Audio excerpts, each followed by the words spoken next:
नमस्कार दोस्तों, निकमी क्लासेज में आपका एक बार फिर से स्वागत व अभिनंदन है। दोस्तों, हमारे क्लास डे चल रही थी। अरावली पर्वतमाला के बारे में हम सविस्तार पूर्वक अध्ययन कर लिया है। अरावली पर्वतमाला की ऊंचाई कितनी है, इसकी औसत दूरी कितनी है, इसको कितने टुकड़ों में तोड़ा गया था, जैसे उत्तरी अरावली, मध्य अरावली और दक्षिणी अरावली। और इसमें भी हमने ये पढ़ लिया था कि उत्तरी अरावली की सबसे ऊंची चोटी कौन सी है, दक्षिणी की कौन सी है और मध्य अरावली की सबसे ऊंची चोटी कौन सी है। और इसके बाद में हमने ये बोलकर छोड़ा था कि आगे की कक्षा में हम पढ़ेंगे अरावली पर्वतमाला के प्रमुख पठार, कि अरावली पर्वतमाला में कौन कौन से प्रमुख पठार है, उसके बारे में हम चर्चा करते हैं आज। तो बात करते हैं पहला पठार। पहला पठार कौन सा है? उड़िया का पठार है। उड़िया का पठार, उड़िया का पठार ये दोस्तों कितने मीटर ऊंचाई पर है? ये क्वेश्चन आया हुआ है। ये 1360 मीटर की ऊंचाई पर है। कितनी ऊंचाई है दोस्तों? 1360 मीटर ऊंचा है। इस पे एक क्वेश्चन बन सकता है। यह है, लिखो दोस्तों, यह है राजस्थान का सबसे ऊंचा पठार है। एक तो ये क्वेश्चन बन गया। और एक ये बन सकता है कि उड़िया पठार है कहां स्थित? तो सिरोही के अंतर्गत ये क्या है? स्थित है। कहां है दोस्तों? सिरोही में क्या है? उड़िया का पठार स्थित है। दोस्तों, बात करते हैं दूसरा पठार कौन सा है? माउंट आबू का पठार, आबू का पठार। दूसरा पठार है आबू का पठार। आपको नाम से पता चल रहा होगा, आबू का पठार। ये कहां है दोस्तों? अरावली पर्वतमाला में स्थित है आबू का पठार। और आपको नाम से ही पता चल रहा होगा कि आबू कहां पड़ता है, तो सिरोही के अंतर्गत पड़ता है। आबू का पठार सिरोही में है और 1200 मीटर क्या है? ऊंचा है। तो 1200 मीटर क्या है? ऊंचा है। और ये पड़ता कहां है आपसे पूछ लिया जाए तो सिरोही के अंतर्गत ये स्थित है। सिरोही के अंतर्गत। दोस्तों, बात करते हैं राजस्थान का दूसरा सबसे ऊंचा पठार। राजस्थान का दूसरा सबसे ऊंचा पठार है। दूसरा सबसे ऊंचा पठार है। ऊंचा पठार पूछ लिया जाए आपसे कौन सा है, तो उड़िया का पठार है। इसके बाद में बात करते हैं भोरट का पठार। भोरट का पठार किन किन दो क्षेत्रों के बीच में स्थित है? तो जयसमंद व कुंभलगढ़ के बीच में स्थित है। दोस्तों, बात करते हैं तीसरा कौन सा? भोरट का पठार। ये बहुत बार आया हुआ है। भोरट का पठार ये किन किन दो क्षेत्रों के बीच में स्थित है दोस्तों? तो बात करते हैं गोकुंदा और कुंभलगढ़ के मध्य स्थित है। गोकुंदा व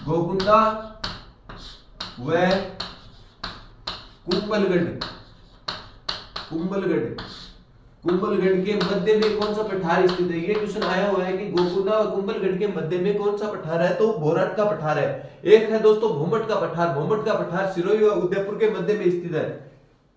चौथा पठार लिख लो दोस्तों, भोमट।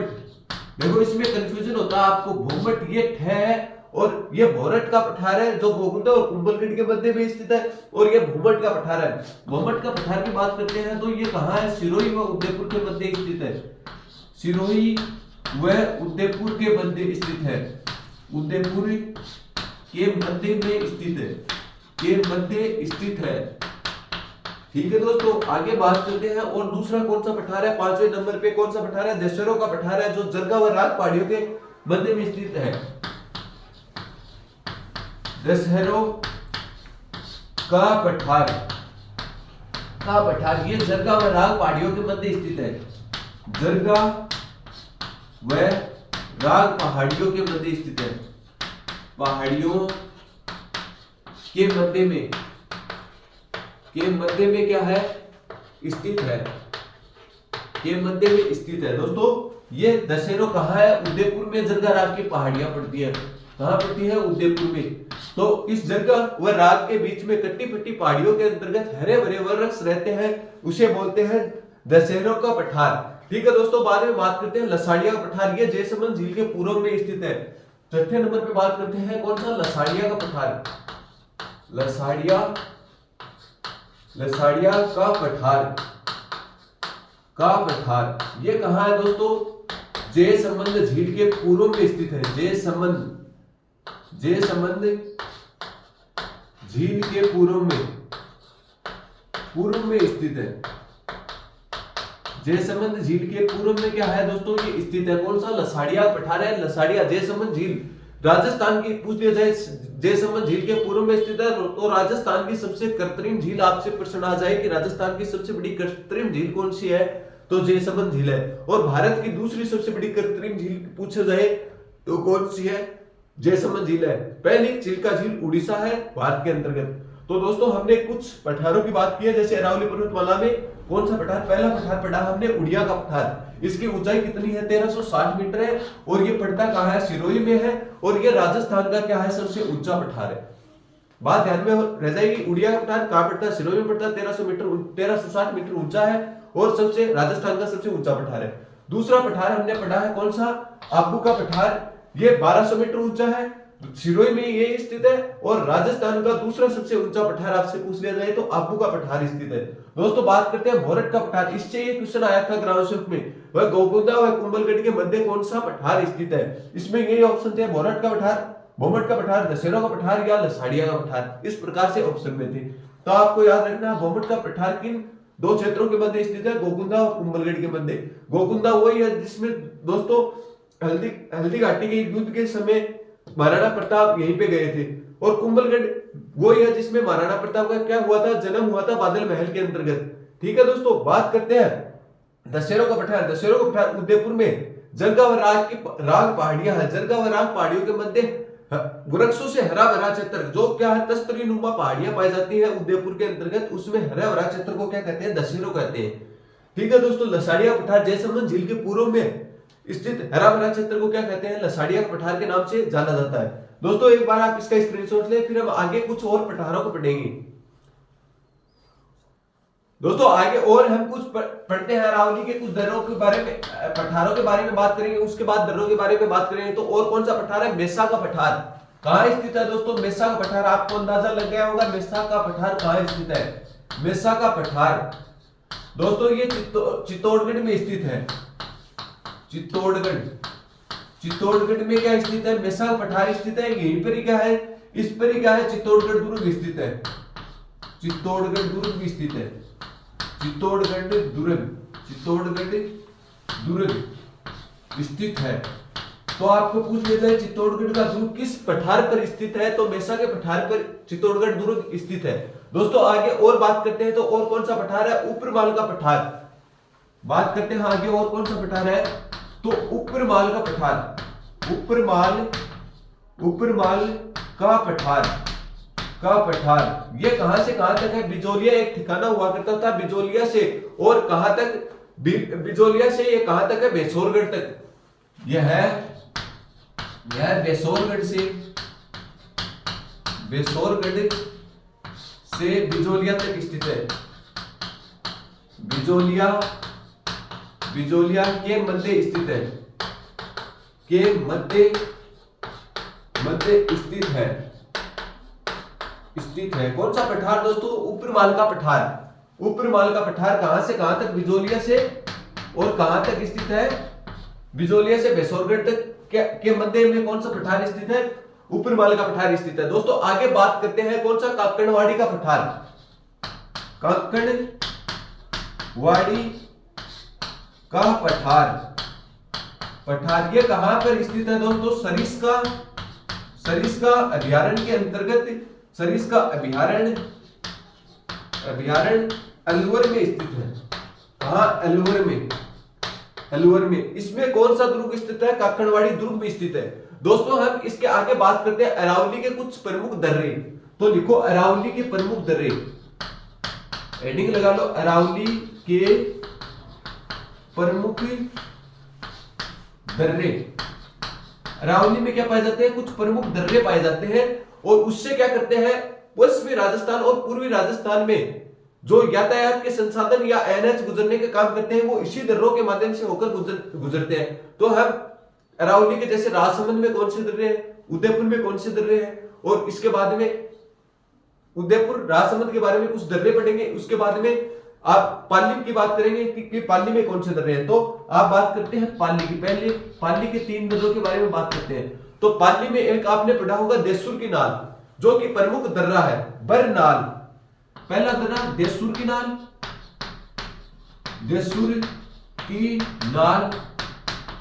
दूसरा बर दर्रा, बर दर्रा कहाँ स्थित है? तो पाली में स्थित है। एक हाथीगुड़ा की नाल, ये क्वेश्चन पूछे हुए हैं। हाथीगुड़ा की नाल, हाथीगुड़ा की नाल कहाँ स्थित है? तो दोस्तों ये पाली के अंतर्गत 3 दर्रे स्थित है। एक तो देसुर की नाल, एक बर्न दर्रा और एक हाथीगुड़ा की नाल कहाँ स्थित है? पाली में स्थित है। इसके बाद में हम बात करते हैं उदयपुर की। उदयपुर में सोमेश्वर की नाल, उदयपुर में कौन कौन से हैं? सोमेश्वर की नाल, सोमेश्वर की नाल, एक दोस्तों फुलवारी की नाल, फुलवारी की नाल, फुलवारी की नाल, और इसके बाद में एक नाल कौन सी है दोस्तों? केवाड़ की नाल स्थित है। 1 नंबर सोमेश्वर, 2 नंबर फुलवारी और तीसरी नंबर केवाड़ की नाल स्थित है। केवाड़ की नाल, ये क्वेश्चन जोड़े में पूछे हुए क्वेश्चन है दोस्तों। नाल कहाँ स्थित है? तो उदयपुर में स्थित है। इसके बाद में हम राजसमंद की बात करते हैं। तो राजसमंद में खमाली घाट, यहीं पे लिख देता हूं राजसमंद, राजसमंद, राजसमंद में कौन से दर्रे हैं? एक तो खुमाली की नाल,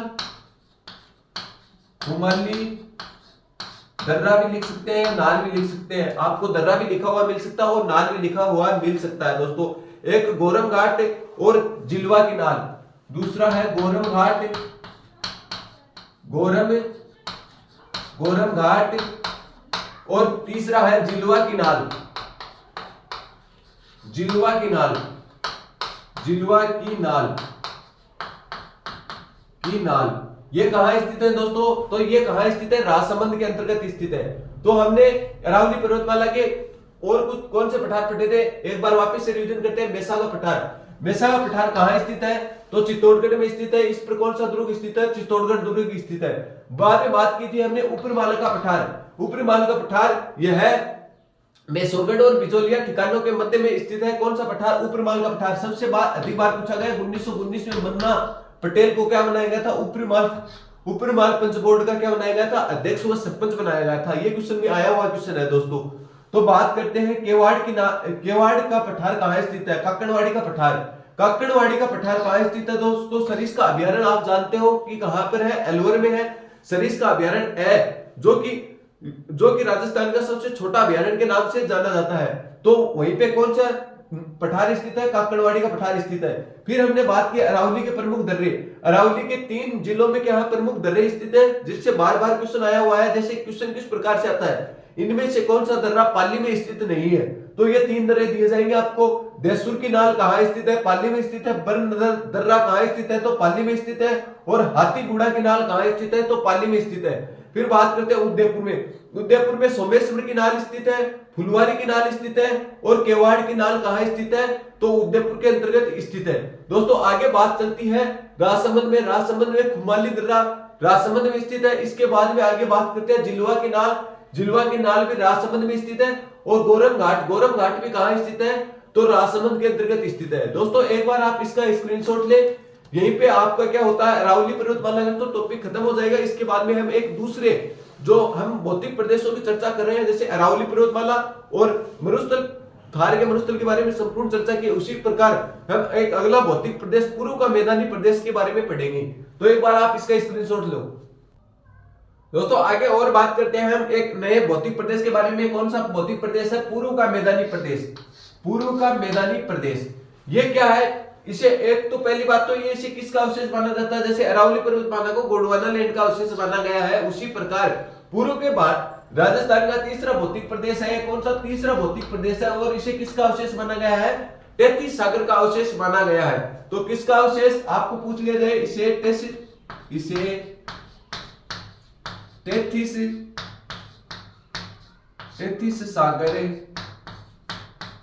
सागर का अवशेष माना जाता है। अवशेष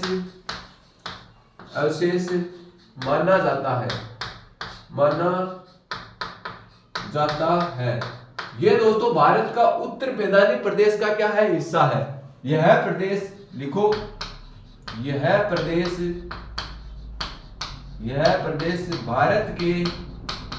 भारत के उत्तर मैदानी प्रदेश का हिस्सा है।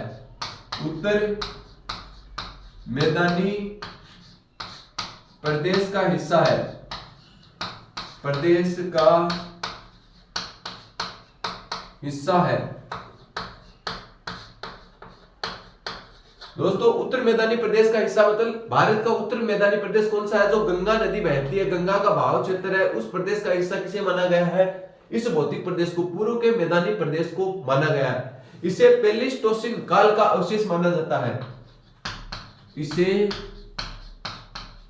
प्लेइस्टोसीन काल का अवशेष माना जाता है, अवशेष माना जाता है। दोस्तों ये एग्जिट है, इसे क्वेश्चन आते हैं। राजस्थान का सबसे नवीनतम भौतिक प्रदेश, इसे राजस्थान का सबसे नवीनतम भौतिक प्रदेश कहा जाता है, भौतिक प्रदेश कहा जाता है। तो आपको पूछ लिया जाए राजस्थान का सबसे नवीनतम भौतिक प्रदेश कौन सा है, तो पूर्व का मैदानी प्रदेश है। जैसे 4 ऑप्शन आएंगे, आपसे ये क्वेश्चन किया जाएगा। एक तो राजस्थान का सबसे प्राचीनतम भौतिक प्रदेश कौन सा है, तो याद रखना राजस्थान का सबसे प्राचीनतम भौतिक प्रदेश है अरावली पर्वतमाला। और राजस्थान का सबसे नवीनतम भौतिक प्रदेश है तो कौन सा है, पूर्वी मैदानी प्रदेश। ये 2 ऑप्शन आपको रट लेने हैं, फिक्स है ये दो। दोस्तों बाद में बात करते हैं इस मैदानी प्रदेश का ढाल। तो लिखो इस प्रदेश का ढाल, इस प्रदेश का ढाल पश्चिम से पूर्व की ओर है, पश्चिम से पूर्व की ओर है। ये बात करते हैं इस पर कितने प्रतिशत भाग पे फैला हुआ है, तो ये 23% भाग पे फैला हुआ है। लिखो यह है राजस्थान के 23% भाग पर फैला है, 23% भाग पर फैला है। दोस्तों आगे बात करते हैं इस प्रदेश में राजस्थान की कुल 39% जनसंख्या निवास करती है, कुल 39% जनसंख्या निवास करती है,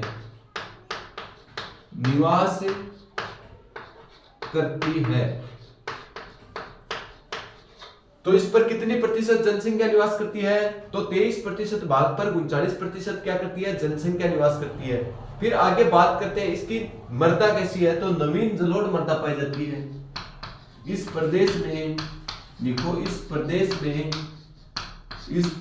में नवीन जलोढ़ मृदा पाई जाती है, नवीन जलोढ़ मृदा पाई जाती है। तो दोस्तों इसमें नवीन जलोढ़ मृदा क्यों पाई जाती है, इसके रीजन देखो। नवीन जलोढ़ मृदा इसलिए पाई जाती है, इसमें प्रमुख नदी, तो इसकी प्रमुख नदी भी लिख लो, यहीं पे लिख लो इसकी प्रमुख नदी। तो